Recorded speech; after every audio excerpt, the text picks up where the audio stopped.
We are live. What's up, beasties? It's me. It's Triple B, your friendly neighborhood bearded book beast. Welcome back to another episode of Beast Friends Forever. And today I have a very special guest, a very good friend of mine. He's in some circles, he's known as the sexiest man on Booktube. So be prepared.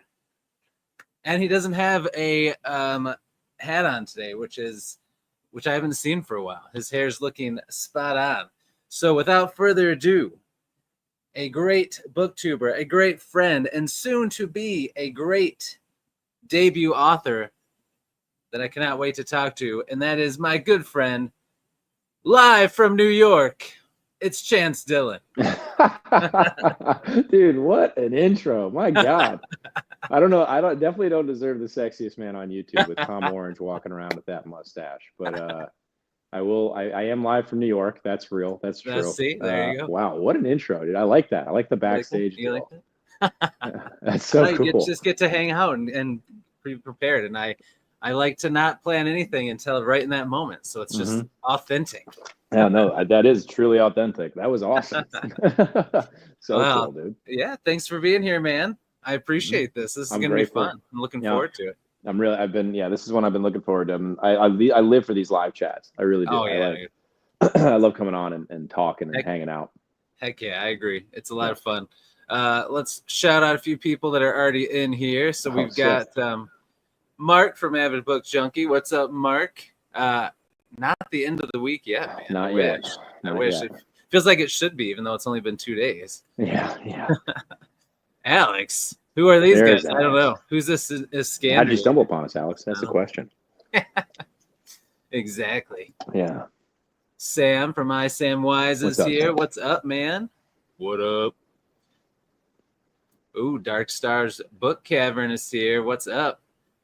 I'm not sure which one of us she's you, dude. You're definitely you. We're both pretty happy. I appreciate that, though. She's awesome. Preacher Reads. Oh, yeah, that's right. Couple of absolute chats. He is blowing up the producer chat. Yeah, he is, sorry, dude. And it's good. I mean, it's engaging and I like it. Preacher, you're ripping the He is, man. Chat. He's coming out of the gate swinging. Mm-hmm. Definitely check out his channel if anyone has not yet. All right, my good friend Chris is here. What's up, man? How's it going? Thanks for being here. It is a good way to end the workday. I agree. Yeah. Slay's up in here. What's up, Slay? What's going on, man? Such a great supporter. Slay is the man. Let's see. Oh, Marcelo's here. So Marcelo, every time I see him, I have to say it's awesome. He reached out to me on Instagram. He is from the Philippines, I'm pretty sure, but outside the country. And he watches my videos, and we started chatting. It's so cool. Yeah, it's so sick. It's crazy. Just blows my mind. Slay, we're happy you can catch this live too, my friend. Yeah, very. And then we got Britton up in here. Britton's here. Britton. What's up? Dang it! I always say Philippines. It's Portugal. You're Portugal. Right. I know that. I know that. Starts with a P. Just sounds different. I'm obviously not well learned or traveled, my friend. It's like Portugal, Philippines. Right. Yeah. Well, you know. Oh, that's rough. Yeah. That's right. That's true. That is true. Nathaniel's up in here. What's up? Mongoose. Like the bikes? Like the bikes I got for Christmas when I was I got for Christmas. Yeah, those Mongoose were where it's at. Dude, yeah. The pegs and the cards and the wheels. Oh, yeah. Oh, Tori's here. What's up, Tori? What's going on? Awesome. Thanks for I've never had actually any live interaction. Well, actually, that's not true. I think I've been in a few of her live chats, but I've never. Oh, yeah. had a lot of live interaction. Same. Yeah. So that's awesome. Very cool. Chris, you're attracting everybody from all over the Booktube space.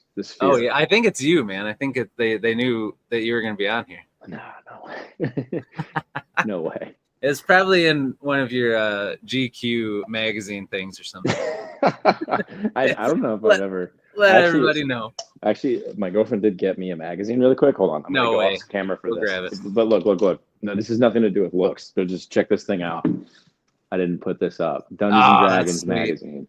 It's a Time magazine, and it's got, I don't know, I watch a lot of Critical Role. I had watched a lot of, it's been a while since I did. And then Dimension 20. And I guess she saw that on like a, news, whatever newsstand somewhere. And then she got it for me. I was really stoked about it. That was really thoughtful. Yeah, very. Yeah. Has it got a pretty good size article in there? Oh yeah, I mean the whole thing is pretty much made up of like storytelling with Dungeons and Dragons, and yeah, it's very, very cool. Legos, talks about Baldur's Gate. Obviously, there's really cool pictures of dice because I'm a dice. Oh, that's a sweet picture. Oh yeah, I mean yeah, it's just very cool. It was very nice that she did that. That was very nice. Yeah. Let's see. I think I got everybody except for the Alex. We got two Alexes in here. Howdy. Oh. Alex. What's up? Howdy, my friend. Ignore me while I take a bite of this. No, go ahead. Go ahead, man. Mm-hmm. All right, so I'm sure some more people will pop in. It's going to be a lot of fun. So I usually like to start off before we get into anything. I like to ask what your response would be to my question of the day from today. I don't know. Did you see it yet? I unfortunately no. I've been running back. That's better because then you didn't already answer. So now I can ask you this, and it'll be good. So I love your polls. I love seeing them. Thanks, man. I appreciate that. All right. So mine today said, what is your favorite kind of animal companion in books? Ooh. So your options are like a modern day house pet, like a dog or a cat, something like that, a hamster, whatever, Yeah. A real life wild animal. So a bear, a tiger, fox, something like that, a wolf, a regular sized wolf. Yep. Or a mythical creature, like a dire wolf or a unicorn or a dragon, something like that. Oh, or something that I didn't think to put on here. Like somebody said a Pokemon. So that was a good one. So what would your choice be? And chat, go ahead and put what you would say in the chat. Yeah, I'm curious as to the live chat response to this. Yeah. I'm leaning towards a house pet because I haven't read Dungeon Crawler Carl, but the cat has been so infamous or famous. Personally, I would love just a dog who you can't like. I love the Fitz books, the Farseer trilogy, which you have multiple of what you're given here. Yeah. I love the idea of an animal that you can't like talk to. That's probably my favorite type of animal companion. They're just like loyal, like a real interpretation of a creature, not the ones that necessarily can speak to you. So I'll say that, but knowing full well there's an animal companion in my mind right now because there's a book I'm reading, The Bone Hunters. I'm reading The Bone Hunters right now from Malazan, and I want to say like a mouse, like a simple mouse. But this mouse is technically a mythical creature is all I'll say. I won't say more than that. Yeah, I guess don't spoil it for me. Yeah, I don't want to say more than that, but it's like it is just a mouse. But I think we're gonna learn. I don't know this for sure, by the way. This is just my interpretation of it. Okay. But yeah, it's going to be something bigger than that. Got it. Yeah. All right. So that's pretty good. I like that. What did you say? What was your? Oh answer? Man, I don't know. I've been thinking about this one all day. I think. Yeah. I think I would probably go. I don't know. I've always thought bears were really cool, but I think it'd be sweet to have a bear as an animal companion, but one that wouldn't, maul me. It would have to be docile and only towards me, but not anyone else. I don't know. It'd probably have to have a little magic in it then for it to not eat me. So I don't know if it would work to be a regular wild animal, but a bear would be pretty sweet. Yeah, makes me think of I don't know if you ever played Heroes of the Storm or World of Warcraft, but Rexar is a character in World of Warcraft's at work hunter, and he has a bear. And in Heroes of the Storm, it was a MOBA, which is like a League of Legends type game. But best way I can explain it. And you have an animal companion that is a giant bear that you command, and it can stun. And I don't know, just so. Oh man, that's bear's a good choice. Let's just say that. Yeah, I never heard of that game. Oh yeah, it was. I don't even know if they updated it anymore, but it's so good. Sounds really good. Yeah. All right, we got some good ones in the chat. So I think Nathaniel, when he said mongoose, I think he was talking about this question. Oh, so there we go. That would be a good one. He wasn't. That is so good. Mongoose is a good one. Yeah. Tori says Black Panther. That would be sweet. Oh, That would yeah. be I see. I never think. I'm like. I'm just not like thinking of these awesome. You're just things. you're thinking about a mouse. Like, give me the weird. dog. Like, give me a weird. Not the coolest one. Give me the weird one. Oh, Black man. Panther's so cool. Damn it. That would be cool though. Like in a Dang. book, if someone had something like really random, like a bug or something, you know? Yeah. That would be pretty man. cool. I'm trying to think. I don't know. Malazan has some weird stuff in it. I can't wait. I can't wait. I don't know if there's but it wouldn't shock me if there's a bug companion somewhere in there. Probably. Like Shadow of the Apt, I feel like that series. Oh yeah, I haven't. Right? I haven't read that. Have you read that? No, I really want to, but Me too. I feel like that has Adrian Tchaikovsky loves his insects, apparently. Yes, he does. So, that's true. Yeah, that one sounds really cool. We got some more people popping in. Molly Macabre.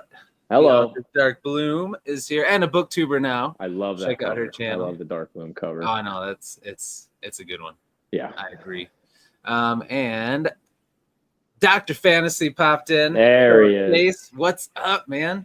Thanks for popping in. We appreciate it. Congrats. That I had time for a YouTube video today, at least at some point, and that was just his unboxing with his sword. Oh yes, it was awesome.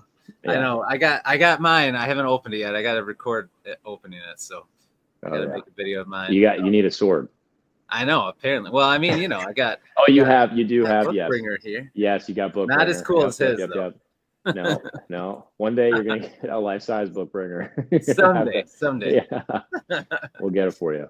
Then I could call it like the book drinker or something. Then it'd be way cooler. Oh yeah. Yeah. Ted's in here. Ted Red instead. What's up, Ted? What's going on? The Ted Talk. We never do. Yeah. Oh man. All right. I think that was everybody. I have to say before we get going, Slay and Preacher Reads were talking about how Slay had gotten Preacher Reads to read. Where is it at? Berserk, which you and me are reading right now. Mm-hmm. So he read the first page. He doesn't know what to do with his hands, eyes, etc. Again. Yeah, that first page. There's a lot of that. Yeah, I don't. Yeah, that's yeah. I think you just kind of flip. Yep, just power through those first couple pages. Just like I agree with Slay. It's so good. Such a good story. You just gotta. It really is. Just gotta push through. But you just gotta know there's a lot of dark and dastardly things in there. You're gonna see. Oh yeah, he's really trying to get John to read The Failures this month for the Talking Story Book Club. Oh yeah, which I would support because then I can actually be in the conversation. Did you read that one? Some other ones. I did. Yeah, I actually really enjoyed The Failures. I read the first 100 pages and then I had I read it in September and I didn't finish it and then I had to do all my like spooky season reads in October that I had people vote on. So then I put a pause on it. I gotta get back to it because it was really good. Yeah. I want to remember the name of the the main protagonist in the story that we follow. She was like so well written. There's so many like. I don't know. There's a lot. That book has it's very well written. The prose is it's engaging, and then there obviously is some Dark Tower nods in there. Even though I only read the Gunslinger, but even then, like even just having read the Gunslinger in the Dark Tower series, you see that kind of inspiration coming in, and just the convergence of the perspectives, or at least, which I mean, I think when you start a story, you kind of have a concept that these, they all kind of converge. Yeah. I don't know. It was so well done. It was really unique, and the world building. It just felt to me. Having read the Book of the New Sun, it felt a lot like that. Even though I don't know if he mentions Gene Wolfe as being somebody he stole from, which he uses the word stole. So I'm not just saying that to he that's how he talks. Which he's kind of right. You just kind of steal from the the shoulders that you stand on. Oh yeah, for sure. That's what we do, right? Yes, exactly. In a obviously in some way homage. Right. In the best way, not ripping off, but like inspired by things. Exactly. Yeah. So what I've been trying to pull up on my phone here, we'll see how it looks.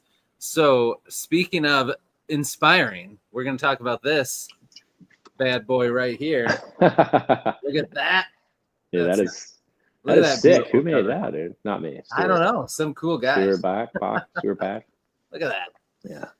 that's what we're going to talk about first, because you have a book coming out that you've been working hard on, and that I'm super pumped about, man. Yeah. So just we're going to talk all about it. But first, Sure. I just want to say congrats, because it's pretty awesome, dude. You've gotten to this point. You have it written. You're just kind of fine tuning it, and that's just got to feel good to be at that point. Yeah. Yeah, and it's definitely inspiring seeing people because I follow Tori as well, and I think she just finished her draft for her second book, which is really cool. And Oh yeah. I think just knowing now, having a different appreciation for just how that process goes, just how big of a deal that is, and Yeah. it's really cool to see. For me, I'm at a point. Wait, what did you ask me?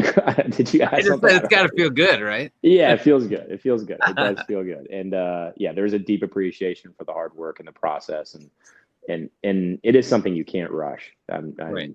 It's happening the way it happens, and that's all we could do. Yeah. Yeah, for sure. Mhm. So, we got a couple more people in here. So first, Josh from Already Overbooked is here. What's up, Josh? What's going on, Josh? Being here. And then Jesse writes, What's said, "Who are Dobby? you stealing from, Chance?" Wow. I mean, Who are you inspired by? We'll start there, I guess. Yeah. Who would you say are some of the authors that inspired you the most for your book? Authors immediately, Tad Williams and Joe Abercrombie are the two big ones. Yeah. That just in terms of just in general writing, and because they're funny enough, they were my introduction into fantasy. Tad Williams was first, and then I went from these long slow burns to Joe Abercrombie, who's just very concise, and his expression. I think both of their expressions of character are done actually kind of similarly. You can't say that because Tad Williams is just a unique writer in and of himself. I like to think that when I get into Janny Wirtz, I'm going to have kind of a similar experience. Oh yeah. And then I come from watching movies most of my life. Like cinema has been big, and then obviously like Lord of the Rings and Star Wars are my two biggest cinema kind of inspirations. And then I'd say Elden Ring, the lore that George R. R. Martin put with Hidetaka Miyazaki. I'm probably saying that wrong, but butchered it. I wouldn't know. It sounds good. Yeah, and their narrative, like their storytelling, how they do it in Elden Ring, which is one of my only experiences really with a Dark Soul game in terms of playing it all the way through, in a Souls game, sorry. And then, of course, Malazan and Steven Erikson and his approach to kind of just trusting the people that you're giving your world to, that not kind of holding thing. their hand too much. Yeah. Oh yeah, definitely. And I think there's a lot of cool story concepts that everybody plays with. And then there's a scene in book 2 in particular that comes directly from, and once it's read, people are gonna be like, if you've read that book, I won't say what it is right now because I don't want to ruin it, but there is something in one of my favorite books that I kind of play with in a different capacity in mine. In book 2, so it's very exciting that's like one of my favorite scenes I wrote, and it's heartbreaking. So yeah. Oh man, so get ready for that. Oh yeah. Nice. Okay. Mr. Roro just popped in. What's up, Howdy. Mr. Roro? Thanks for being here. And yes, Elden Ring is epic. I'm terrible at it though. I just can't. Those games are just, I can't do it, man. Elden I play Ring. them. They're fun and they're beautiful and they're awesome, but I just die all the time. Elden Ring is a lot like life. All right. And it's a lot of getting kicked down constantly and like just not being good enough. Right. Or at least a story we tell ourselves of just not being good enough. And I sort of got addicted to that. And then the progression in it is so achievable. You just have to you kind of scan, take a little time. It's definitely not a jump in and out game because you just can't. So it's like, and you somehow navigate all of the tasks of your day perfectly and still end up with time to read. It's crazy how you're able to do it, Chris. I still don't understand. But it's pretty fantastic. Just like it's inspirational. That alone, like your ability to time manage, I think is what it's called. Cut it out. But yeah, Elden Ring is, if you have some time to sit down and play and just endure, I like using the word endure in my book. I like to the word endure is used quite often, and suffer for a bit. And I think that comes with anything in life, and I'm sure you've experienced this, is being bad at something until you're good at it. You know? Yeah. I like that. Yeah. Preacher Reed said, I read 97 books at a time. That is true. So That's crazy. why it takes me so long to read books, because I just bounce around too much. Yeah, but it works so well for you, doesn't it? It usually does. I don't know. You manage to finish something, and then you could talk about it. Like I have been reading Bone Hunters this entire month because I just don't. Okay, I'm going to say I haven't had enough time to read, which technically I haven't, because I've just been in these edits. Oh yeah, you're working on your book. Yeah, and then I read, and it's nighttime, and I'm laying in bed, and I fall asleep after like 30, 45 minutes. Right. So it's rough. Like, but that said, I should be finishing it tonight or tomorrow before my next video, because all 3 of my videos this month have been, I'm reading Bone Hunters, I'm reading Bone Hunters, I'm reading Bone Hunters. That you're like, gosh, but it's just, it is what it is. You know, you don't want to lie and say, no, oh yeah, I finished it. yeah. I don't. I don't feel pressure. It's just like, it's just the way that it is. It's just funny because I'm like, all right, like this is people are tuning in to hear my reading. I'm like, all right, I feel like at this point, 3 weeks. Here's my update.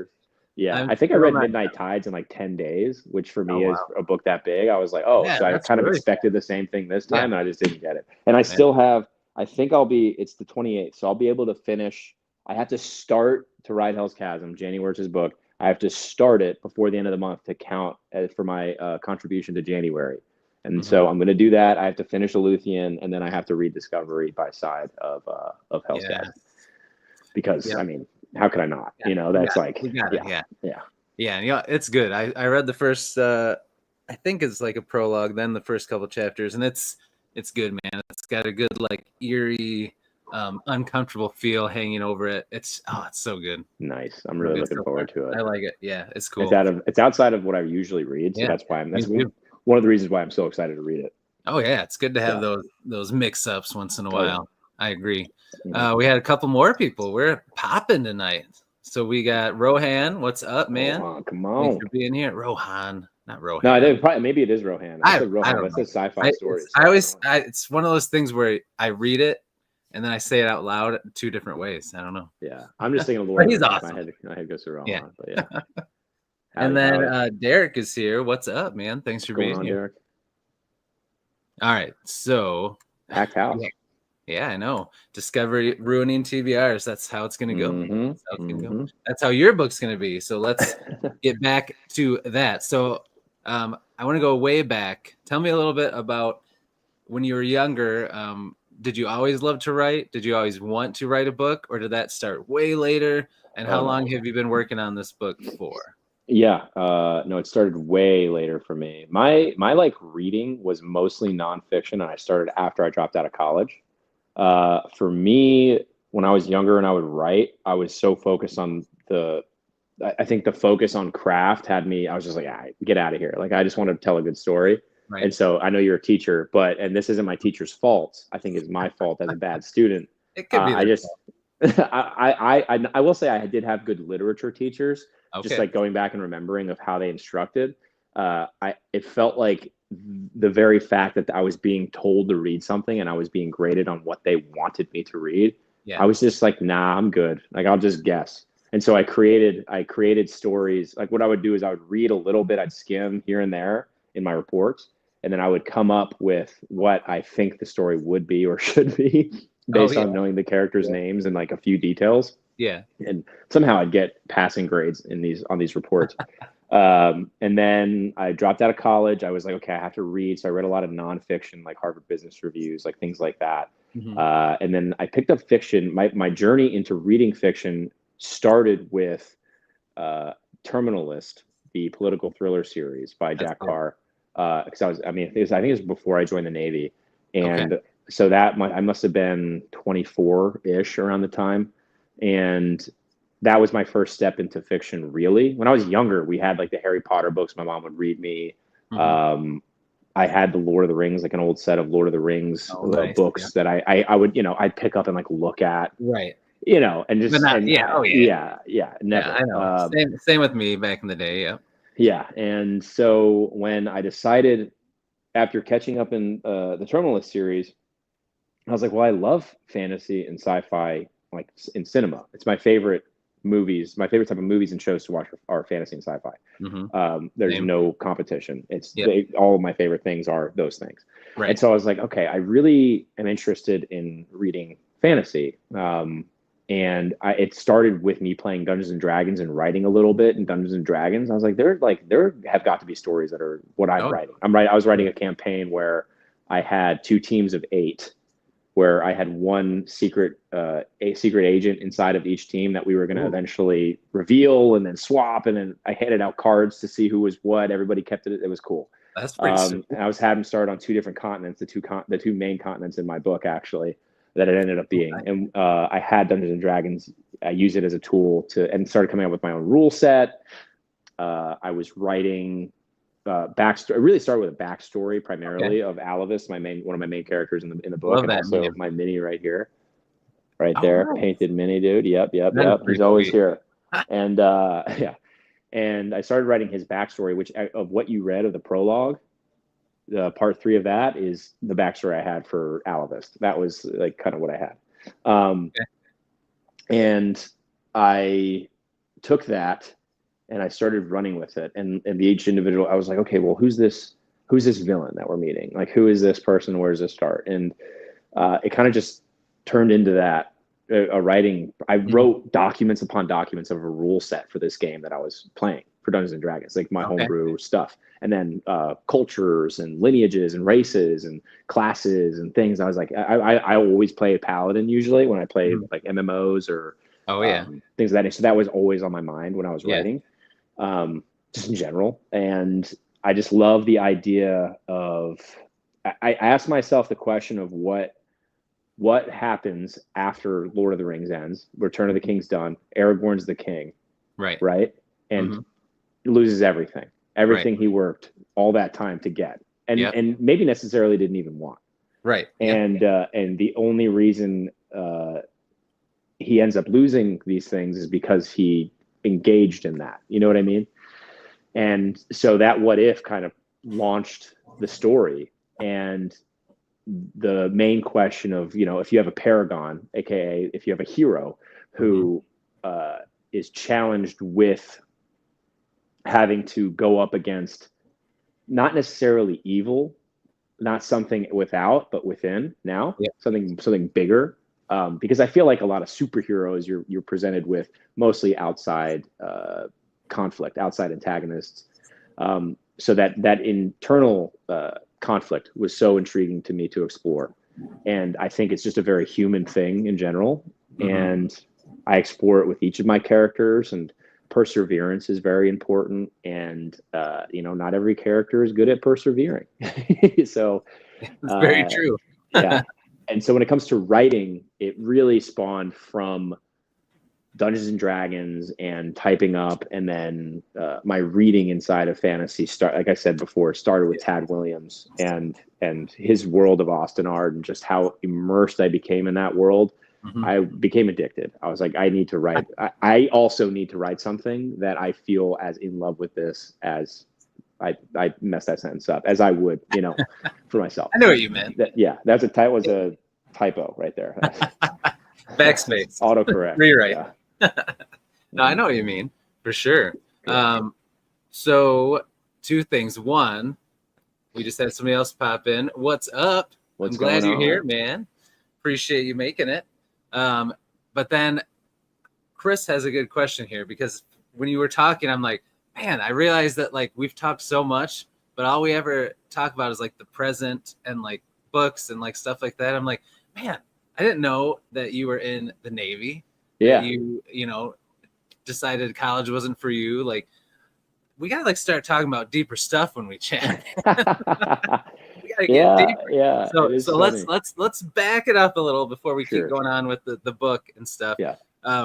So tell me, I'm curious, what were you going to college for at first? Yeah. And then, like Chris said, what did you do in the Navy? Where were you? And like, how did all that process go? If you're okay talking about it. If you're not, it's okay. Yeah, totally. I mean, I went to college. I went to Bloomsburg University in Pennsylvania, the middle of nowhere.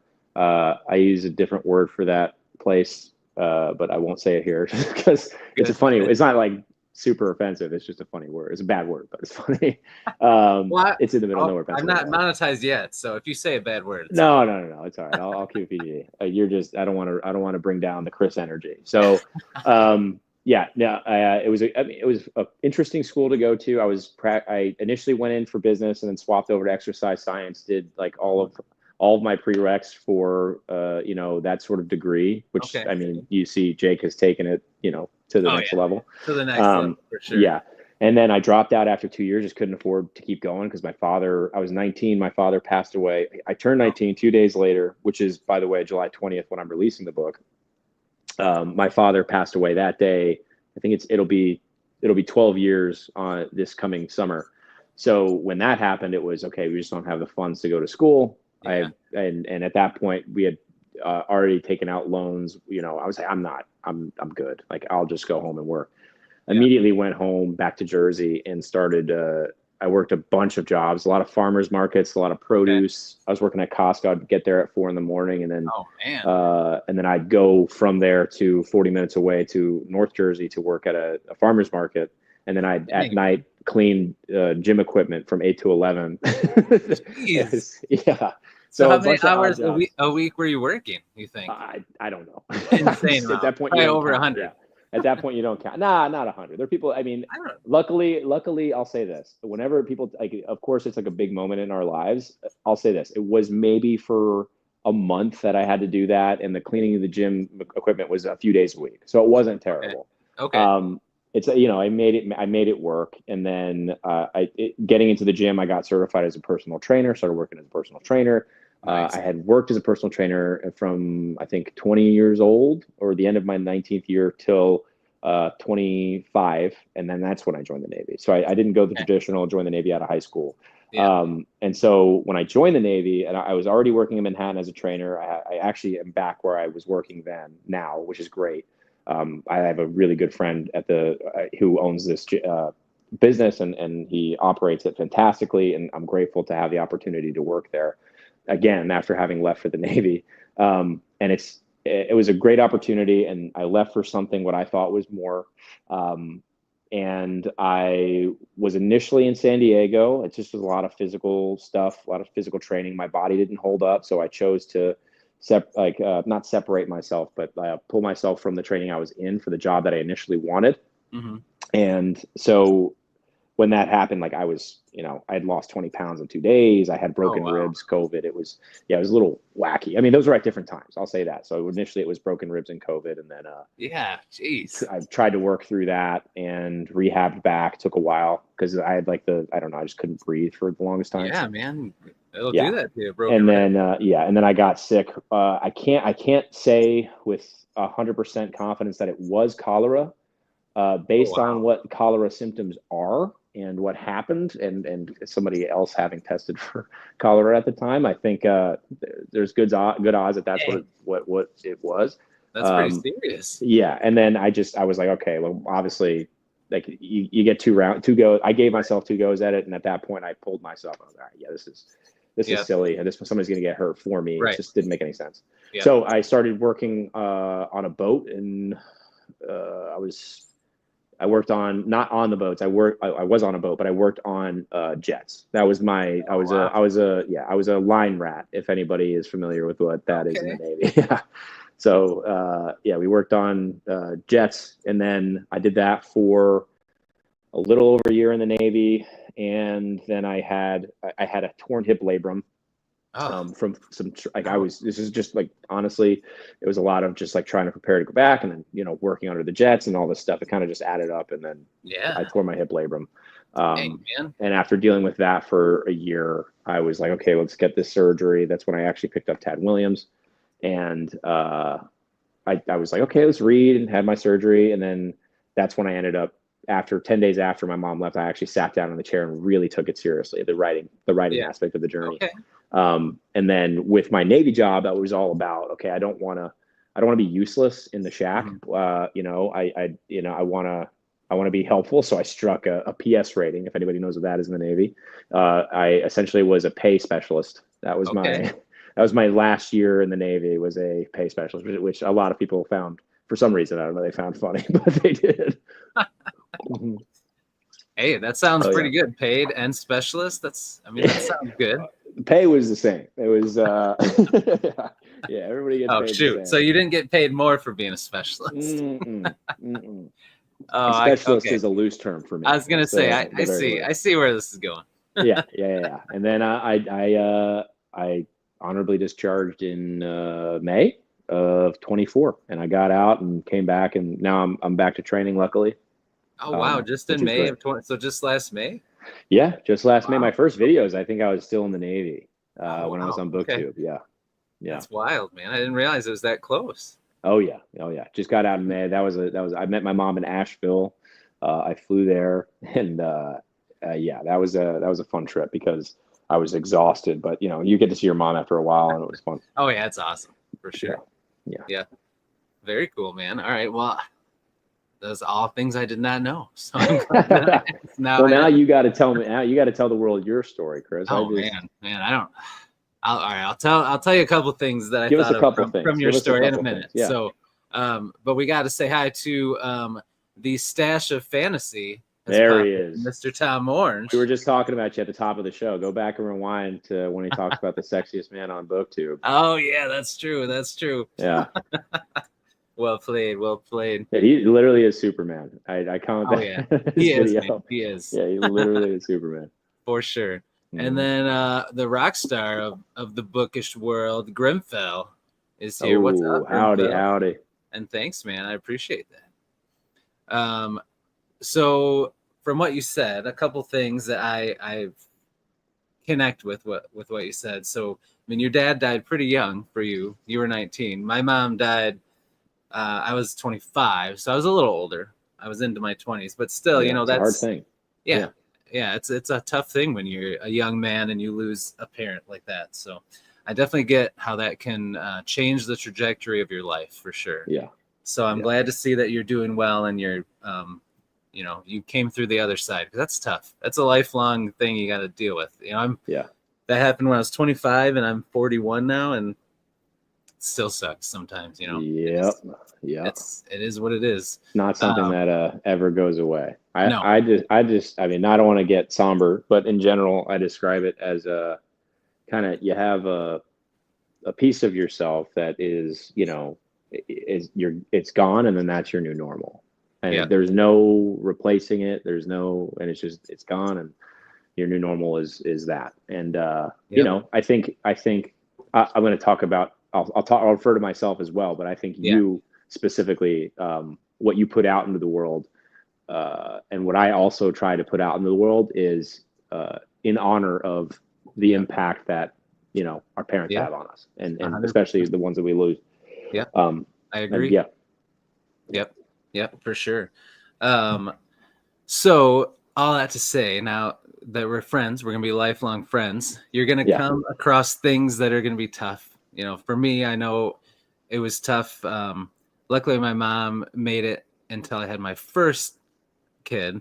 But then after that, you have that, like, it just sucks when you know that your mom never got to meet your other kids, or your other kids don't know. It's like, oh, that's my dad's mom instead of their grandma, because really, they don't know them. So there's just things that will come up, and just know that I'm always here for you, man. Yeah, I appreciate that, Chris. Yeah, that obviously, comes to my mind too, as those things. Mm-hmm. Yeah.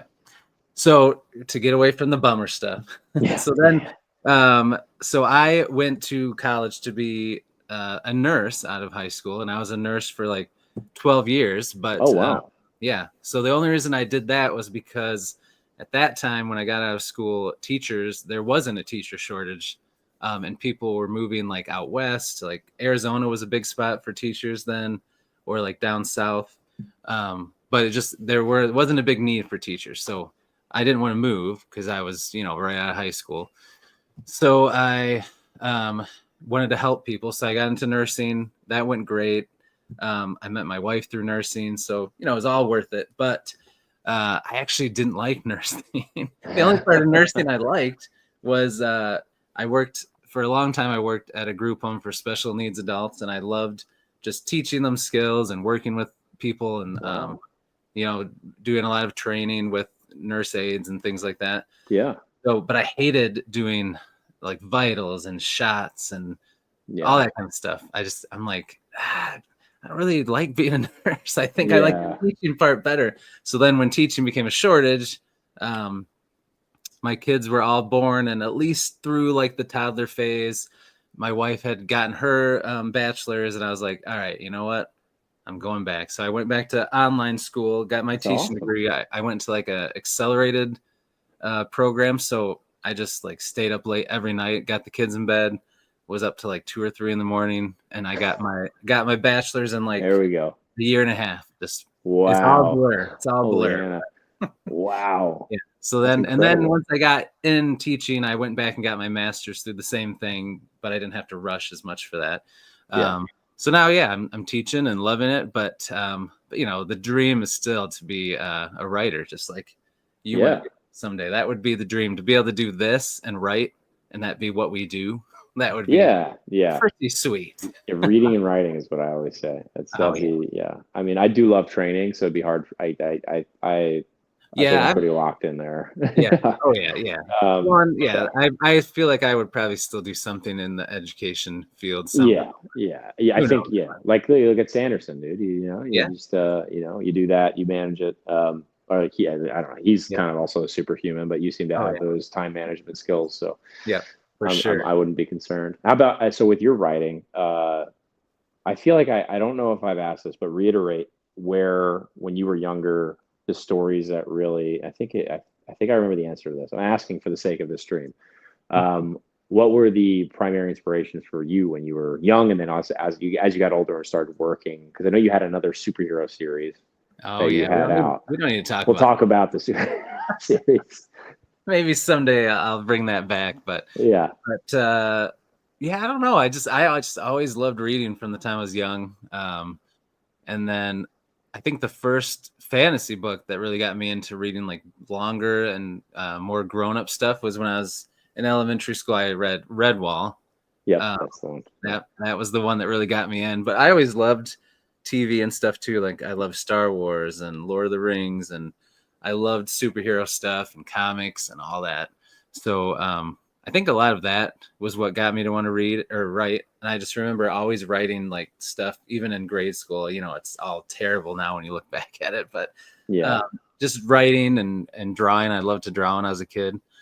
So yeah, I think that's kind of the stuff that got me really into it. And then for a long time, I just only read a couple of things. Like I'd read Redwall, or I'd read a new book if it came out in like the Dresden Files, or so I wasn't reading a ton, which, you know, as you're growing up and you go to college and then you start working and then you get married and you have kids, you know, it's not as easy to do those things, but yeah, that was kind of mine. I always wanted to write. So then when Amazon, like KDP, direct publishing, self-publishing, all that stuff first got big, I just tried it out, and I wish I would have stuck with it, because what I wrote wasn't good, but I was putting like short stories and shorter books out and stuff, and I was making like $50 a month from terribly written things, you know. This was like in 2008, 2009, and I'm like, man, I should just, but you know, can't change the past. Gotta look to the future. It all happens for a reason. You're here now, you know. That's right. It all worked out. All right, so let's get back to you, though. Stop trying to deflect. You are the star of the show, my friend. I don't know. Always. Yeah. All right, so what year was it when you started actually writing Tears of the Fallen? I started writing Mercy in we're in 2025 now. I want to say I started writing Dungeons and Dragons stuff in 2022. Okay. And then it turned into April of 23, because we're in 25 now, right? Yep. And then I started drafting book 2 in 2024. And so the cycle I'm on is usually starting a draft in April and then finishing by December or by November-ish. That's kind of what I started the last 2 years. And the editing process for this book, I didn't necessarily, obviously you revisit it over that course of that year between drafts, or I guess it was 6 months at that point, I was always constantly reworking it, revisiting, because I was also learning how to write. Yeah. And so I would spend time reading, obviously, like trying to read wide, trying to get a lot of authors under my belt because I was behind, Right. even listening to different books, and then also reading books about craft, watching the lectures, obviously from Sanderson, and then other lectures that were available online. And then I also expanded that scope to just storytelling in general. And sometimes it would be like dungeon mastering in Dungeons and Dragons. Oh, yeah. There's a lot of videos on how to be a good dungeon master, which has to do a lot with enabling storytelling, which kind of opened up a window, for me in terms of that. So in that time where I would write every day, I would make sure I get a certain amount of words per day. I think it was 1,000. I think 1,000 is like what I shoot for when I'm drafting. And I would hit that, and then I would focus on nonfiction craft stuff and just really working on, okay, I need to read a lot. So sit and read, and then learn how to write from people who have done it before, and then learn on their process. I'm obsessed with process in general. So obviously when I ask people about anything, for the most part, I'm obsessed with process, obsessed. And because I'm fascinated about how everyone's so different.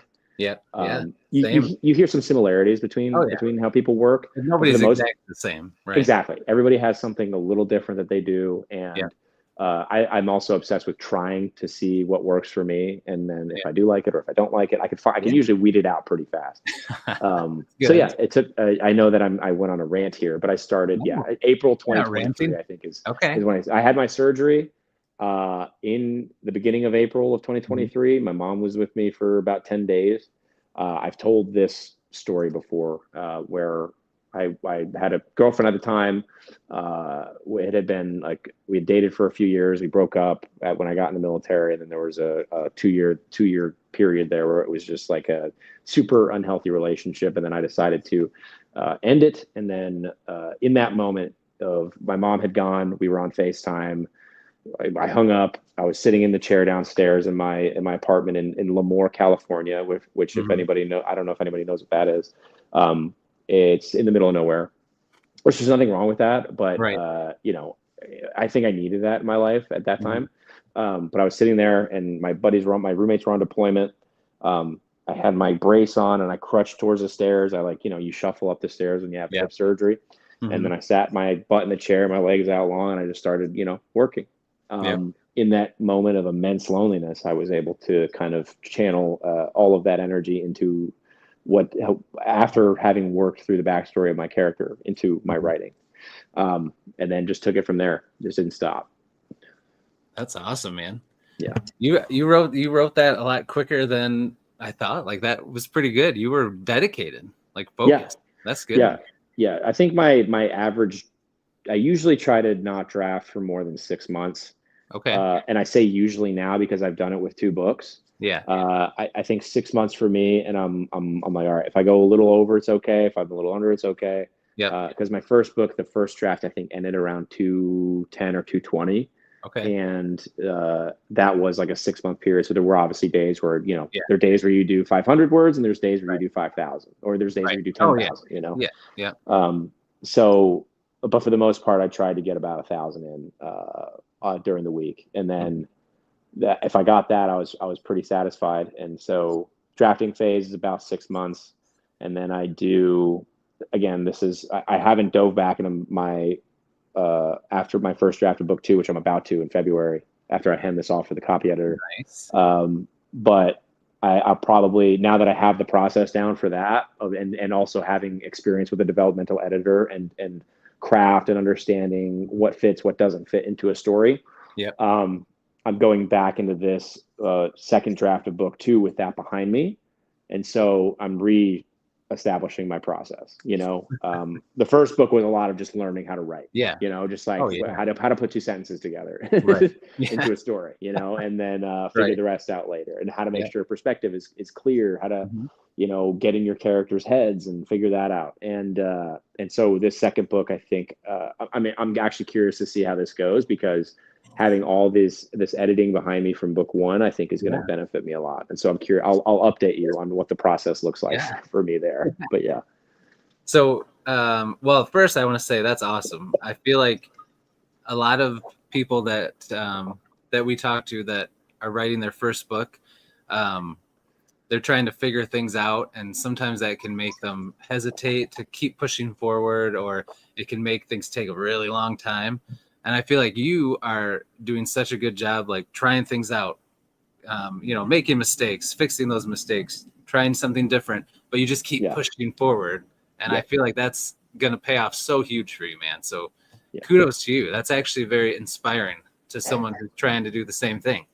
I've enjoyed listening to you talk about your writing updates and your process, and it's pretty awesome, dude. I'm pumped for you. That's awesome. Yeah, I'm great. I'm grateful that people will listen. It's obviously I'm passionate about it, and I love. My favorite thing is enabling, or not even necessarily. Like, obviously, I love enabling other people's passion or ability to explore their passion. I truly enjoy seeing other people doing what they love on a day-to-day basis and talking about it, and so everything that, I mean, I'm grateful that you said that about me at all. That's crazy. But I think it's, and again, it's easy for me to say because I'm really good at banging my head up against a wall. I think and I felt this too, like that resistance of I'm not good enough. I fought it almost every time I sat down and write. And in the beginning, it was true. I was not good. Like, I'm just not like I just wasn't. Right. It's so true. And yet you have to tell yourself, no matter what, like that is just that's just fear. It's just something telling you that you can't do it because maybe you've never done it before and you're scared of maybe we're not going to get the validation we're seeking or whatever. And I think a lot of times is, just sit down in the chair. And I got this from Stephen Pressfield, which also the word resistance and using that. He uses the muse a lot when he refers to writing. I think his book, The War of Art, is one of the most useful books I use to learn how to write. And I wasn't even a writer when I first read it. And it does talk about resistance. It talks about pushing up against resistance, that voice in your head that tells you no. And no matter what, you got to just kind of keep, like you said, you got to keep driving forward. He has one, put your ass where your heart wants to be, which was one of the reasons why I came back to New York City. It's just a matter of just like, you got to put your ass in the chair. And there are days where I'm this mostly happens when I draft. When I'm editing, I don't have this issue, which I think is why I like editing and revising more. But when I draft, I have days where I will sit my ass in the chair. I will put on the music. And I will like refuse to write out the first sentence of the day. And sometimes it takes me 20, 25 minutes to just get to that point. Sometimes I sit down and it goes right away. A lot of the times I sit down and I'm staring at the screen, and this isn't writer's block. I'm not going to call it that because I just don't believe that was something that it was. For me, it's that resistance. It's that clogging of the mental drain of just like, but if I write down a sentence and I could write 300 to 400 words that literally 5 minutes later I delete, but I'm like, okay, but now I got the story going and now I know what I was trying to do. And for me, that worked in my process. It worked for me to sit down and know that I'm vomiting up ugly, like, but there's going to be a penny inside of this vomit something in there. that I got to pull out and blow off and wash under the sink a little bit. And, I like that. And then now you got value. Now you got 1 cent value, and then you just kind of build on that, and then it compounds. And I'm going off on a tangent, but I think that's what this is about. I love hearing this. That's awesome. You got to throw up. And also that's a Brene Brown thing. She writes a lot of self-help she's books. Awesome. Yeah, she's so good. And her ugly first draft, I think, is what she calls it. And it's funny because it applies to literally your first draft in writing. Like it's gonna be ugly. Write it down. Right. Just get it out, right? It's like you're not gonna write a Game of Thrones the first time you sit down to write your novel. Right. You just are not. You gotta accept it. It's just it's kind of crazy, and everybody has this expectation. Obviously, we have expectations for ourselves because you should. But I think that alone is a sign. Like, okay, I know that there's something inside of me that's calling me and pushing me toward this. I know it's there, and I know it can be good enough. I just have to get through all the stuff that isn't. And then it'll be fine. No, I love that. That is good. This is good. Your tangents are good, man. So don't worry about. You're talking about the same thing. You're just expanding on it. You're not going on a tangent. So you're doing awesome. I do have to shout out some more people that popped in. Now earlier, I wasn't sure what this was referencing, but Heidi, who was awesome, is here, and she had said Aaron or no Aaron, and if not, who? I'm not sure. I tried to look to see if there was another comment first, but anyway, Aaron Heidi's here. She's awesome. No, Aaron. Heidi, what's going on? Thanks for being here, Heidi. Lucas, the champion is here. of Booktube. That's right. He's excited about your book, as many other people are. And then we've got a couple of Johns in here. First, John Stevenson is here. Going on, man? He said a pretty cool thing. Said pushing through is okay, but it's great to be validated, which is true. Yeah, it's good. It's good to be validated for your hard work and people like what you're putting out there. Oh yeah. And then another John, Papa John. There he is. Stories here. What's up, John? Thanks for being here. To get into Discovery. We texted about it today, John. Me and Chris and Jake and Alex. Yep, we're pumped about it, man. Oh yeah. It is good. It is good. To the validation comment from John. Because I think I just want to get to that one. I just want to kind of hit on that because there is so much time without validation when you're writing, like so much time, and it's hard to not want to seek it, like you're like, hey, your roommate, like, hey, could you read this or whatever? And it did happen for me because, it's just innate. Like, I just want you want to know what you're doing is worth the time that you're putting in. Yeah, and exactly. the truth is, a lot of times you just don't know. You don't. It's just it's until scary you send it out there, right? It's a scary unknown, and right.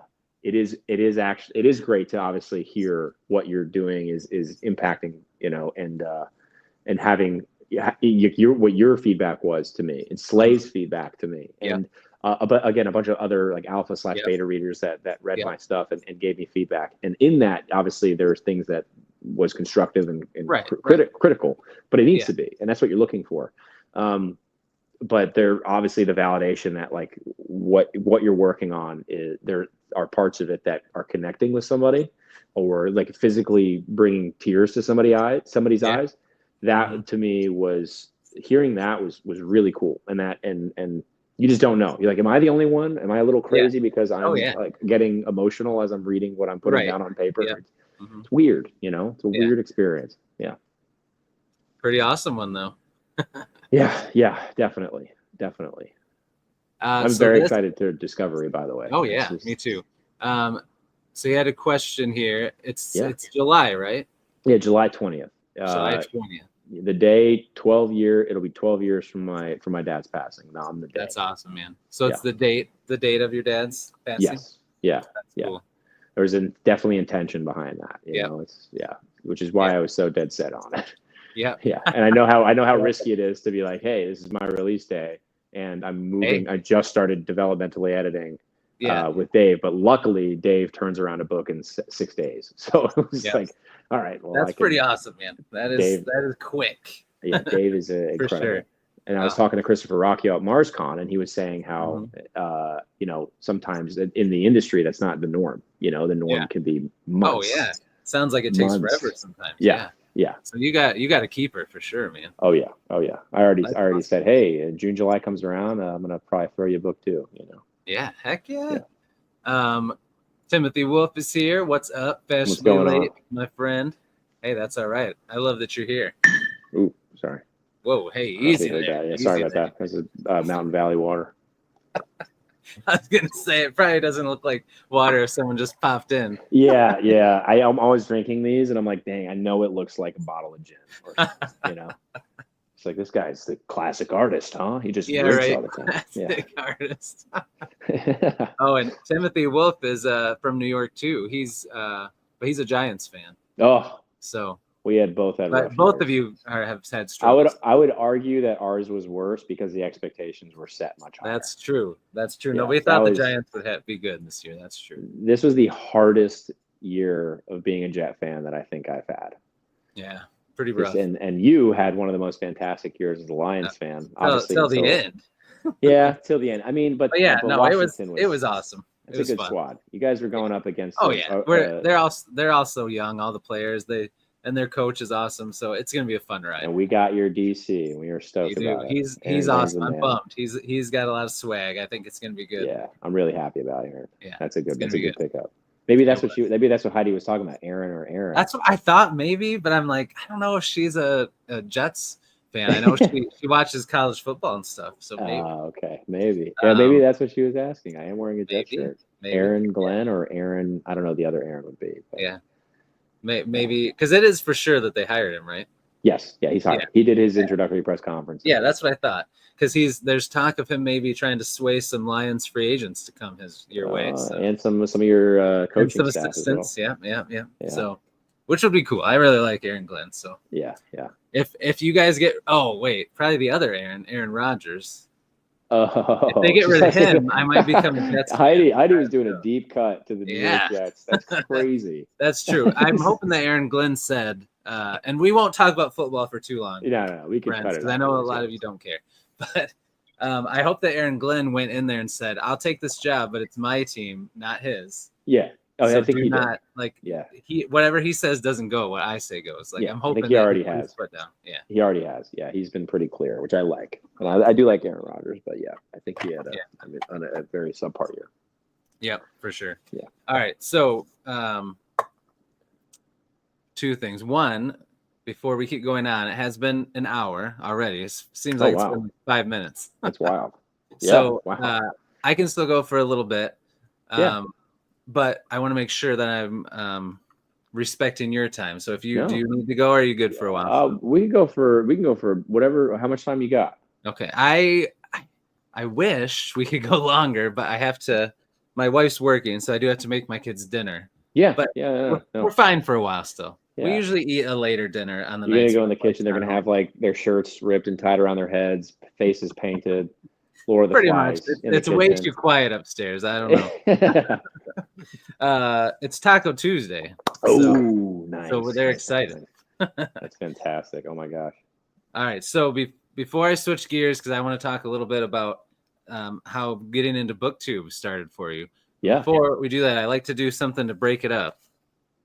So I'm going to do a little 1 minute mystery with you. I did this with Philip Chase the other day. And he solved it as I was reading the card. I'm working my way through that conversation, and I haven't gotten to that point yet. Oh man! All right, so it's all these little cards, and it's got like a scenario, the clues, and then you have to try to decide. So I'm just gonna randomly pick one out, and then I'll read through it, and then I'll put it up so you can see it, and then the chat can throw in what they think the answer is, and then you can wait and then guess. Okay. Chris, let me just say that I love the creativity, and I hope that your live chat does too, and the engagement, because it's cool, man. Thanks, dude. I appreciate it. I got to think of some cooler things to put like on the screen so everyone can see it. But for now, this works. This is fine. You get eventually one day when you have 1 million people watching, you get your producer.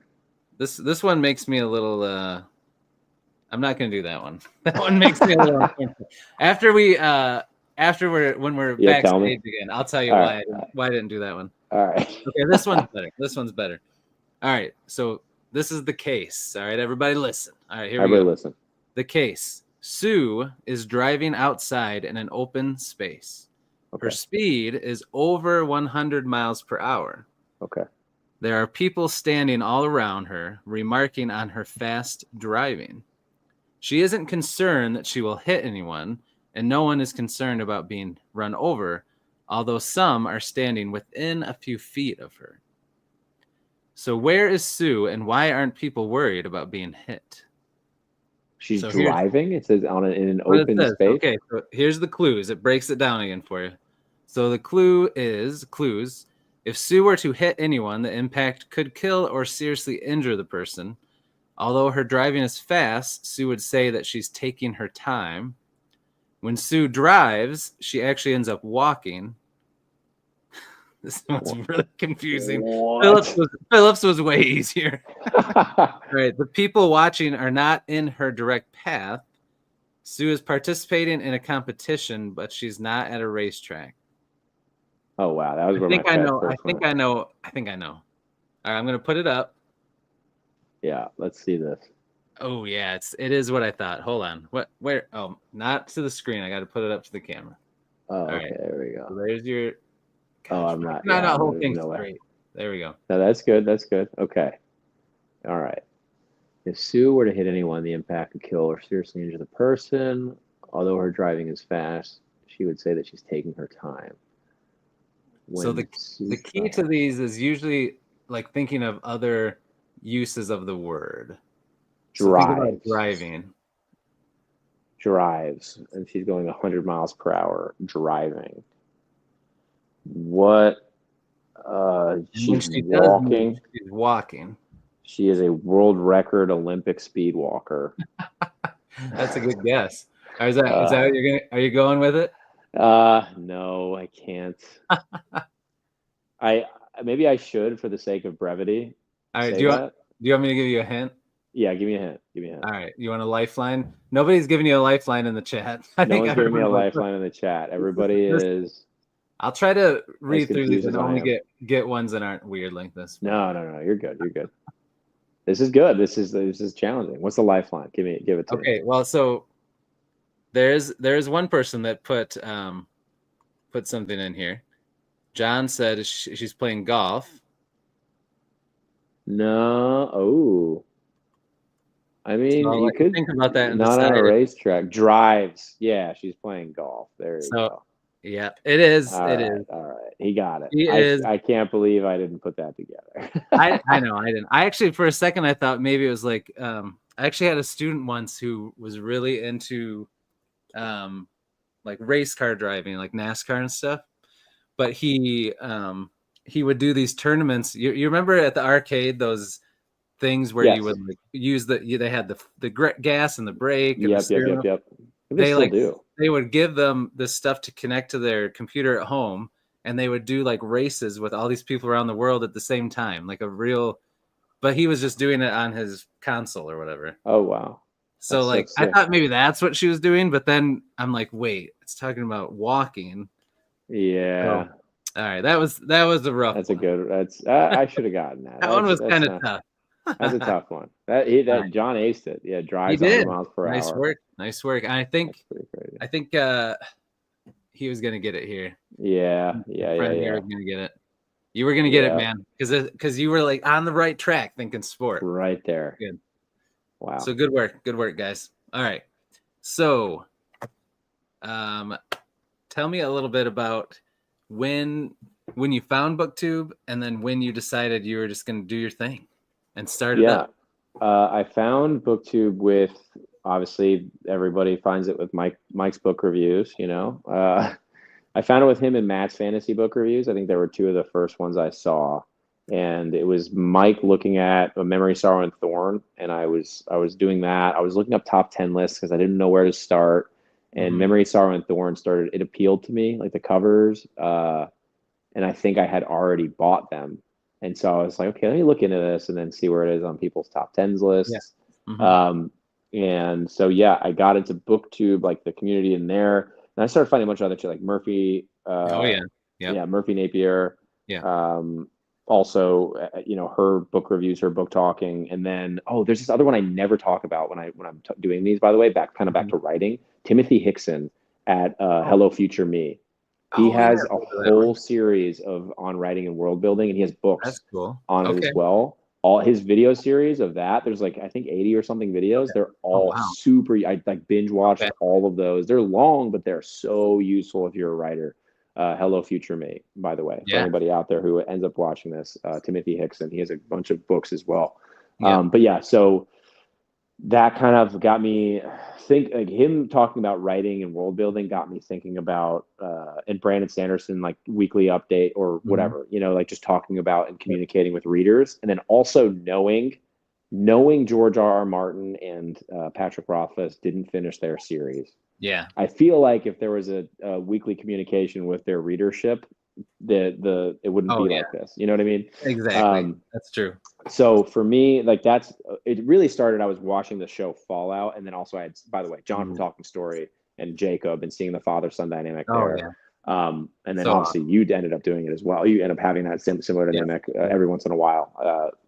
And for me, that was something that I was like, oh wow, like, and and then obviously I had always been like, I loved film and stuff growing up, Mhm. and I was in film classes and being on Yep. camera, making funny, dumb videos with my buddy. And so I was like, no, there was no issue for me getting on camera. And so I was like, oh, why don't I start documenting my writing in Mhm. general? And at the time, I had already finished writing. I had like several drafts of book one done already. But I also Fallout got me. I binged the entire Fallout show in a day, So in good. one day. In So one good. I have day, I never could done have. that with a It is TV really. show. Yeah. I've never done that with a TV show. Me and my roommate was like, he was like hungover, and he was like, I guess I'll just he was like, I got plans, and then he canceled his plans. We watched that show in one day, and it made me think. I was like, man, what books would I bring with me to a nuclear fallout? Because I'm like, oh wow, I really want like a physical Oh yeah. books. And so Yeah. my first video, I think, is 5 books that I bring with me in the instance of like a fallout situation. Oh yeah, And I you know, remember that. Yeah. yeah. And because and as I was sitting there thinking, I was like, man, these are the books I bring. Like, so I made that video, and that's the first one I ever put out. Because I don't know, it was just, I honestly, that's what came to mind. And then the Sun Eater Red Rising conversation was kind of hot at the time in terms of just like, and I love both series. And I was like in the middle of, I Mhm. think, Red Rising, and I had just finished Demon and White, or started Kingdoms of Death. Oh, nice. Yeah. And so I read about an equal amount of books in both series, and I wanted to talk about, how they're both good, how you should read both. Hmm. And then I think I started doing my writing updates at some point after the first town square, somewhere along the line. Okay. But yeah, John, like calling people to the camera was really a big influence of Yeah. me starting a channel. And then wanting an open line of communication and being able to document my writing, Yeah. as well as my go back and like, okay, this is what I was reading at this time. Like, that's also a way. It was also a call for me to do that. And then also I just like, talking Talking to people. Yeah. talking, smack on the internet. Okay. No, I like coming in and hanging out, and I was like in and out of comments. I'm like, I should just like be a part of the conversation. Not that it had, obviously I was like, oh, I don't have value, but I think I love reading, and Mhm. talking to other readers is Oh fun. yeah. Yeah. It's so much fun. Yeah. I mean, like Yeah. most of us don't, there's not a lot of people in most people's normal lives that are into reading like we are. And if they are, it's not usually the stuff that we like to read and talk about. Yes. So Yes. it's pretty awesome to have a group of people that we can talk about this stuff to. I Yes. agree. Yes. And speaking of lifelines earlier, I do have to shout out, I'm so glad he told me this, Keys, because Keys. every time he's awesome. And every time I pulled it up, I'm like, my gosh, I've talked to him on YouTube so many times, but I've never like tried to say the name out loud. Yeah. And Yeah. I was like Keezy, and I'm like, I'm gonna say it wrong. So thank you, my friend. Keys. Yeah. Now I won't go, oh, my friend here. Like I'm glad that you called me out and helped me out. So Yeah. thank you for that, my That's friend. funny. Appreciate it. Wanted to shout out a couple more people that came in. EL Montague's here, an Well, awesome hello. author. He's Yeah, awesome. I've Thank you, definitely sir. seen the name mentioned on your channel. Oh yeah, yeah. He's got some sweet covers to books. Yeah. Let's see. And then Ryan Skeffington, the Skeff dog, is here. Thanks for Wow. being in here, man. It's Condolences to the Jets fan. yeah. Thank you. Thank Oh you. Thank man. you. Thank you. Oh man, what a year. Ah, What a I bad year. I know. Hey, it's all going to be a new year for everybody soon, Yeah. Yeah. Yeah. right? Yeah. It's Yeah. a fresh start. Fresh start. Yeah. So yeah, that's awesome, man. I love I've always loved from the start your channel. Like from the first video I saw, like you were like setting up your phone and it like wobbled and fell, and you're just so like authentic and just real. You don't worry about editing anything. But then you start talking about, and you're hilarious. But then you start talking about books, and like you talk so like eloquently about books, I feel like, and you just talk so deep, and I could listen to you talk about books all day, man. So Wow. you just have this Thank you. perfect mix. It's very charismatic of like just being funny and real, but then like you really dig in and talk about books really well. So Yeah. Yeah. it's impressive. Not surprised that you are a writer and an actor. So very enjoyable. Hardly. I guess technically, we'll see if I get that. Yeah, That that big part. 1 second of camera time on in a Timothy Chalamet movie that's coming out this year. Yeah, that's how everybody gets their big starts, right? I don't know. Who knows? I mean, some people maybe they get lucky and land a major role, but I'm sure everybody does some kind of little thing first, you know? Yeah, I think I'm so picky, and I have friends who are in the media industry and acting, although probably my first love when I was a kid, even though it wasn't really, I just enjoyed movies, you know. And to me as a kid, I associated, okay, obviously this is what I want to be. I'm obsessed with process. And so getting that extra gig on that thing was like me being on set of a big movie and being like, oh, wow. Like I get to see the process of actor. I get to see the process of director, of producers, of assistant producers, assistant director. Like, I don't know. I'm just obsessed with all of that stuff. If the opportunity came to become Hadrian Marlowe ever, I am short for a Palatine. I think I'm saying that right. Yeah. And obviously having met Christopher, I didn't throw that out there. You should have, man. Yeah, I should have. Because I mean, standing next to him, of course, you look. I thought I'm like, how tall are you, man? When you showed us that picture, I'm like, well, Dennis and Christopher. I mean, they're I think normal height. You know, like. All right. Yeah. I mean, they're just as tall as the rest of us. But I mean. Yeah.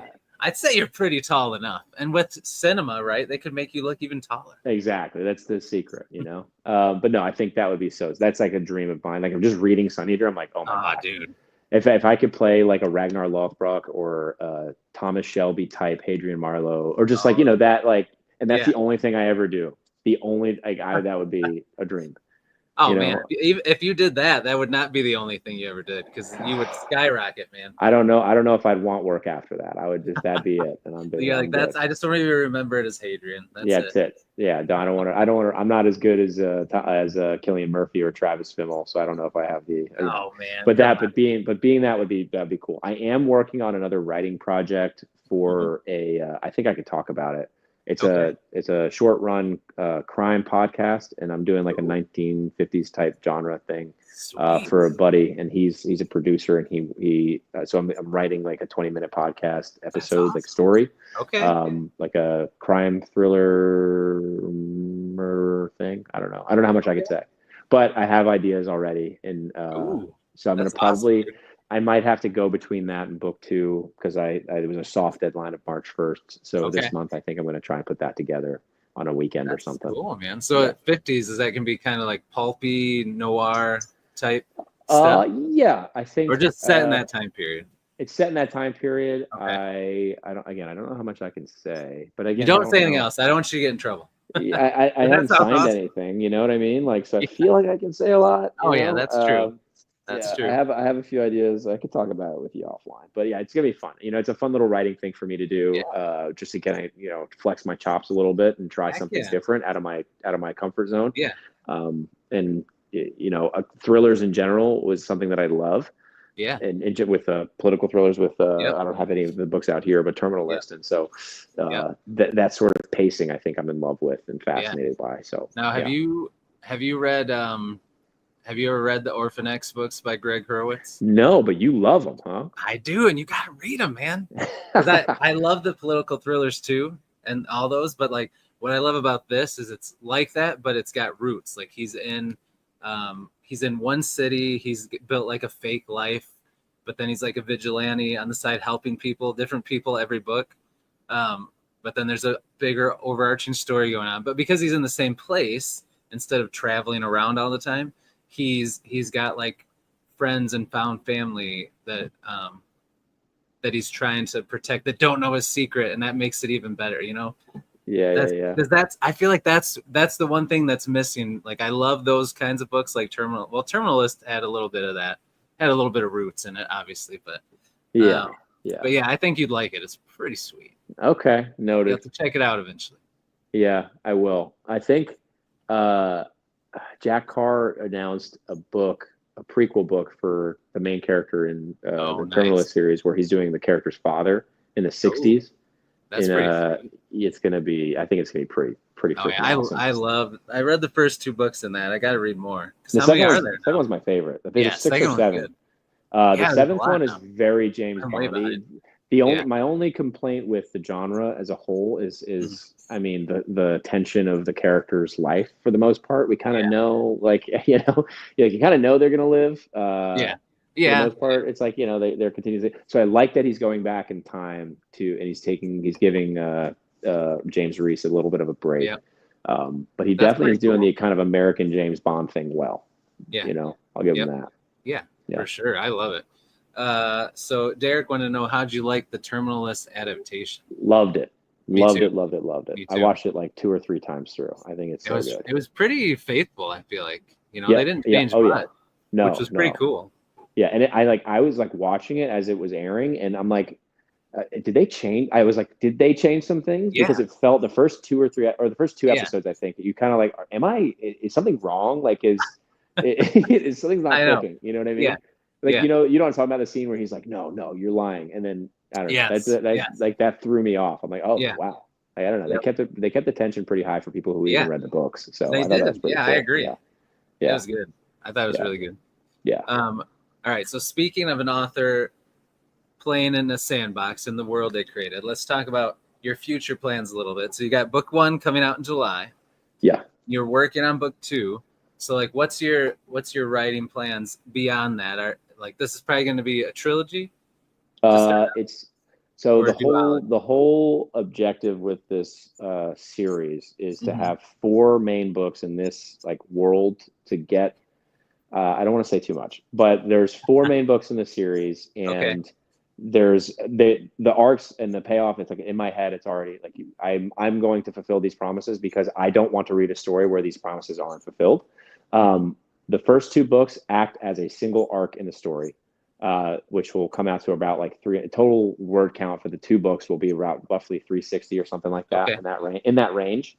And the goal is to have like an omnibus and put them together and make this really cool. Like, obviously I'm obsessed with like artwork and stuff, so I would invest in this just because I love doing it.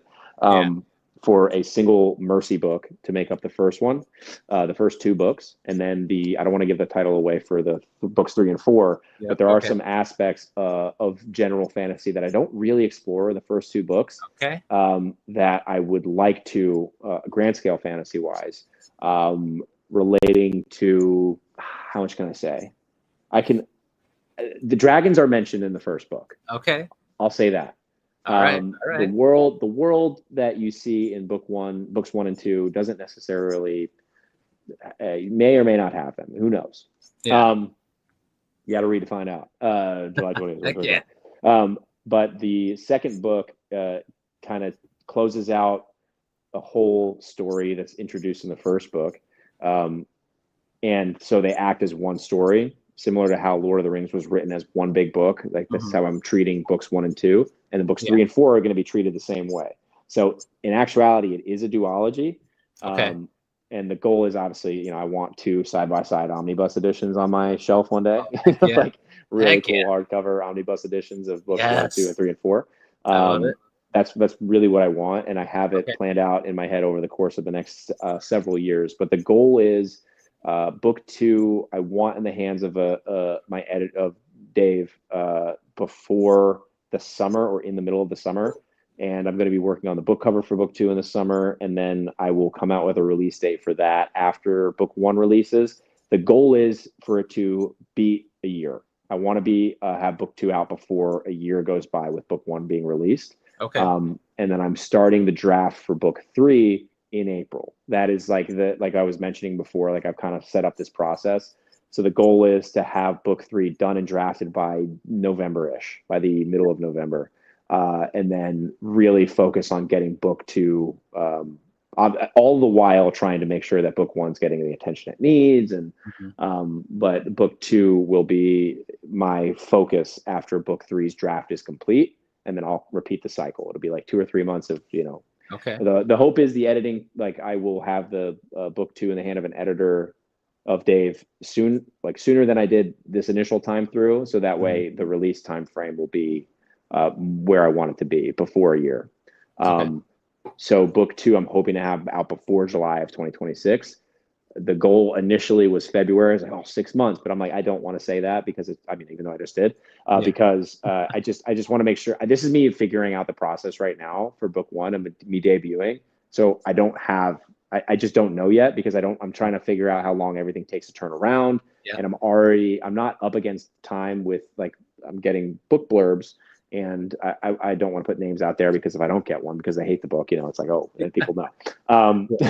So I have to make sure that they turn around fast enough to get to the readers that are going to give me words, so that way the paperback can have the blurbs on it, and so on and so forth. So that's kind of what my process is looking like, at least thinking of how I want it to go in my head. I will have book 2 out before July of 2026. That's the goal. Nice. That's the goal, because then that will put me a year out. Yeah. Okay. And book 3 will be done and drafted by again the end of this year, and then book 4 will hopefully be drafted by the end. So it's just like, you try to even it out like that. Oh yeah. Yep. For sure. And I'm figuring out process. And then of course I have short stories that will come up, and I have I'm probably going to do a serialized novella of a character that you will meet in the first book. Okay. A During Reckonings type story. Yeah. And you read the Before Reckoning short story. Yeah. Loved it. So we are going to get some reckoning like insinuated. I don't want to give too much info about what the actual reckoning is, because I do think that adds to the allure of the story. It's like that wondering, like, wow, what was this like? Like, it really torched this world. So the character that you will see in the novella is getting on a boat by himself and sailing out on his birthright at 16 years old, going around the continent as this event starts. Ooh. Like, as it's happening, it gets pushed off, and then his journey is going to be, I don't know if it'll have some cosmic horror things to it. Maybe not. Again, I'm writing it right now, so I don't know. Can't tell you. The goal is that there is communication with the gods, but I have to be careful with how much I share, because I don't want to give too much, because there's a lot of influence of that in the story, the actual main story. And I have another like very, very, very, very far in the past novella planned as well, that might turn into a novel, because it's about a character who in telling the story that I'm telling now, I've grown fond of, in just his legend that is presented in Tears of the Fallen. So in terms of me ranting now about myself for way too long is what that felt like.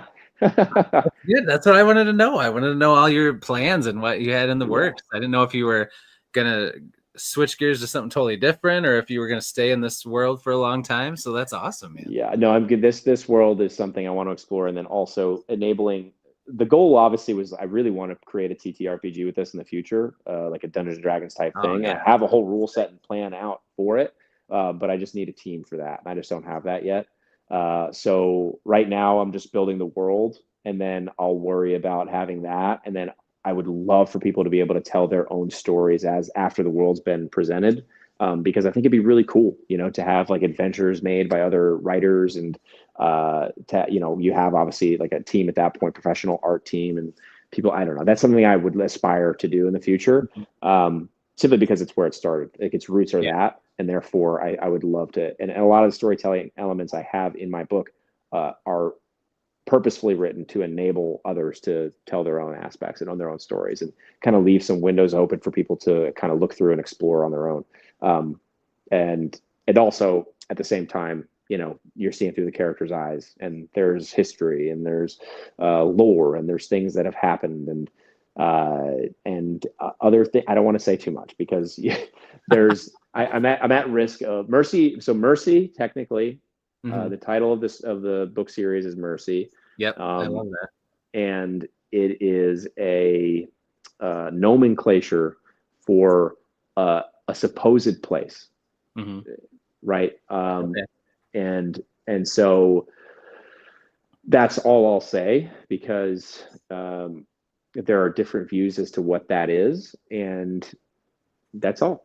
That's all. Yeah. Well, you got me excited, man. I cannot wait to read this. I'm super pumped, dude.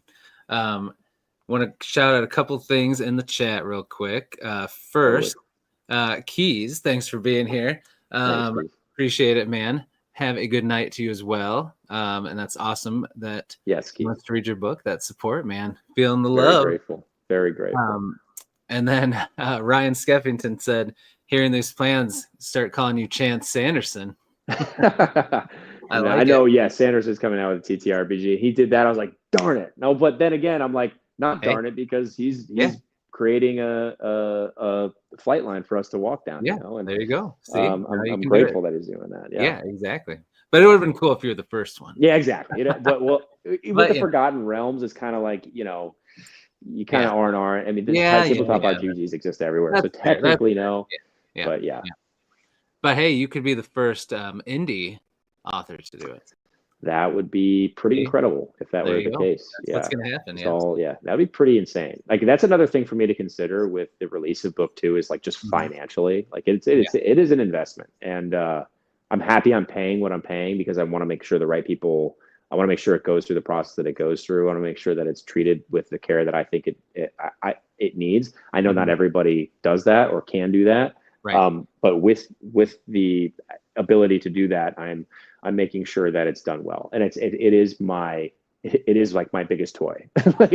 And I am spending money on it because I think to me it's worth it. And the book is literally on Amazon right now for 99 cents for pre-order, and I think it'll be. I don't think I'm going to change that for like a couple months at least. But the ebook is on pre-sale for that. Because for me, I'm just like, I want as many people. I want this in as many people's hands as possible. And for people to experience the story and be able to talk with them would be so cool. And obviously there's going to be people that don't like it, and dealing with that. We'll cross that bridge when I get there.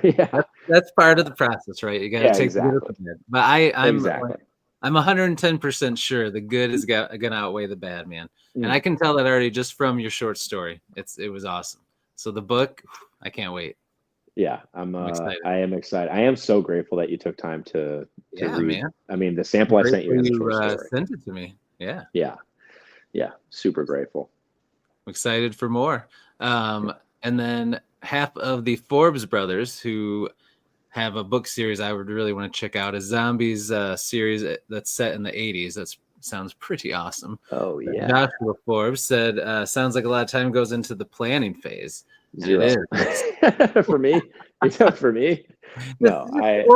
Explaining all your planning, all the things you have planned, like, but that's probably always running through your head, right? Yeah, exactly. It's not like it's you're not writing it down, mapping out everything. It's just what you want to do in your head. I said this in the Discord chat. I take Stephen King's advice, and like if you have an idea and you don't write it down, it wasn't a good idea anyway. That said, that's not always true. I know that. For me, I find that it justifies my forgetfulness, and so I feel better about it. But there are definitely, in terms of planning out how I would want this to look as me, the reader, Chance, who loves a good story. This is what I'm looking for, and so for me, putting it out in that way, in that plan, in terms of books 1, 2, 3, and 4, and then I've always wanted to do a fantasy Western, and I have a character who may or may not be introduced in the second book that we're going to dive into him a little, in the future. I've always, because the political thriller is something that started me into my fiction journey. There is like a Western political thriller that a story that I have, and it's always been sitting in my head, and it will be told. But this big main series needs to happen for the world to exist, for him to play in it, and you got to get that done first. Yeah. So these characters are, I'll call it play, which is a loose term, especially if you have read any of my work so far. If you read even the first 3 pages of the short story, play probably shouldn't come up in your head, but it is definitely, for me, it's how it feels, but so I guess the planning there, but there is no official planning phase for me. Again, I just jam my head against the wall, and these are kind of machinations. Yeah, exactly. These are machinations that kind of work in my head as I go. And this morning I had the omnibus idea. I've had that for a while. But the actual manifestation of what that's going to look like popped into my head this morning, and it's there forever. There's no writing that puppy down. That's not disappearing. That's ingrained. There. That's ingrained. That's that, and I'm really, really excited for that one. I'm excited. That's awesome. Yeah, that's gonna be cool. And then John said, Cosmic Horror, bring it on. Oh yeah, That's what I'm talking referencing, yeah. I have to obviously experience his of Discovery first, because my experience with Cosmic Horror, like I know what it is, but it's mostly from Christopher Rocchio's, or Howling Dark, or I don't want to say too much, but Cosmic Horror aspects of the Sun Eater series, right? And so that communication with the other, that is a fascinating thing for me, and it is very interesting. Yeah, and actually, Gene Wolfe also in Book of the New Sun, you kind of get that a little bit, which John will experience also. It's a very, I think, I don't know if it's a second in the Sword and Citadel situation or if it's Shadow and Torture, but it's in there.